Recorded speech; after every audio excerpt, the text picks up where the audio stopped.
Today, we are going to talk about the fast pyrolysis, which is one of the main types of pyrolysis used to convert biomass into useful products like the liquids and gases. So, ano nga ba si fast pyrolysis? So, fast pyrolysis employs a faster heating rate which is from 10 to 200 degrees Celsius per second compared to slow pyrolysis and is more effective for producing liquids or gases. The method yields a higher liquid product due to rapid heating rates that convert thermally unstable biomass compounds into liquid before they form char.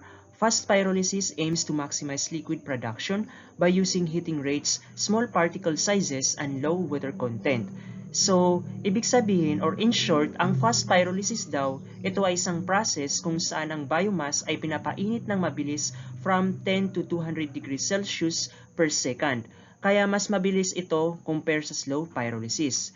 And napaka-importante ang mabilis na pag-init dahil natutunaw agad ang biomass at nagiging liquid bago ito maging char or oling. So para magawa ito is dapat mataas daw ang kanyang heating rate at kaunti ang moisture content sa biomass.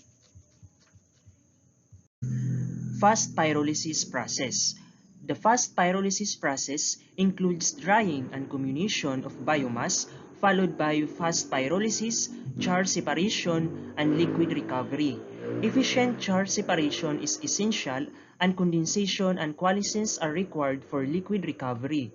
The process requires high heating rates, controlled temperatures, residence times, and rapid cooling. So sa process ng fast pyrolysis ay unang-una ang drying and comminution. Ibig sabihin ay patuyuin muna ang biomass para mabawasan ang moisture content.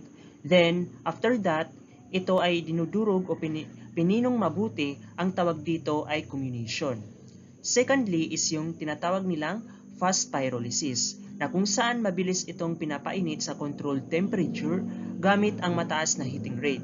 And thirdly is yung char separation. Diba after ng pyrolysis is may mga na-retain na solid na tinatawag na char, so kailangan itong maayos ihiwalay mula sa liquid at gas para hindi maapektuhan ang kalidad ng bio-oil. So here are the requirements and advantages of fast pyrolysis. Fast pyrolysis requires high heating rates, dry biomass, carefully controlled temperatures, which is around 500 degrees Celsius, rapid char removal, and short hot vapor residence time. Advantages include the production of valuable liquid products, potential recovery of charcoal, high liquid yield, which is 75% wet, high energy efficiency, which is 70%, and minimal emissions. It also serves as an energy carrier, providing heat, power, chemical, and has potential as a source for transport fuel.